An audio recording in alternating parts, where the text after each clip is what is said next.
লিস্টে আমার নাম এসছে, তা আগে সেই জন্য আমি অপারেশন করে বাড়ি ফিরছিলাম।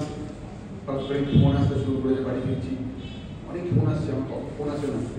তা আমি বাড়িতে পৌঁছে ফোনটা দিকে ফোন মানে হোয়াটসঅ্যাপ সবাই লিখেছে যে টিভিতে দেখ তোর নাম দেখাচ্ছে, দেখে দিচ্ছি আমি বাড়ি ফিরেছি।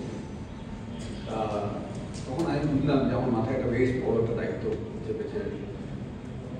তারপরে আমি আস্তে আস্তে শুরু করলাম কাজটা শুরু করতে করতে আমি কিন্তু অত্যন্ত আনন্দ পেয়েছি, অত্যন্ত ভালোবাসা পেয়েছি। আজকে আপনাদের সামনেই আমি বসে আছি, বিশেষ করুন আমার জীবনের যে ক্ষেত্র যেটা, সেটা মুর্শিদাবাদ। এবং এই মুর্শিদাবাদের অত্যন্ত সম্মান, অত্যন্ত ভালোবাসা, অত্যন্ত শ্রদ্ধা নিয়ে কাজ করেছি মানুষের কাছ থেকে। এবং সেটা আরো বেশি বুঝতে পেরেছি ভোটে দাঁড়ানোর পরে। ভোটে দাঁড়ানোর পরে যেখানে যেখানে গিয়েছি সব মানুষ আমার কাছে এসেছে এবং যেভাবে তারা আমাকে সম্মান করেছে, রেসিপ্রোকাট করেছে। আমার জীবনের যে অভিজ্ঞতা আমি আমার আনন্দ হচ্ছে এটা বলতে। ধরুন একটা জায়গায় যাচ্ছি, বড়বাদ আমার পাশে আছে, অনেক মানুষ দেখার জন্য দাঁড়িয়ে আছে। আমি একজন ভদ্রের কাছ থেকে হাত ধরে বলছি, বাবা আমি এসেছি, আমি ডক্টর নির্মল শাহ।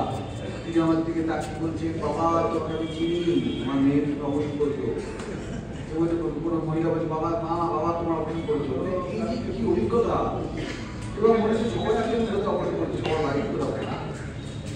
আমি হাসপাতালে বহুত দিন ছিলাম।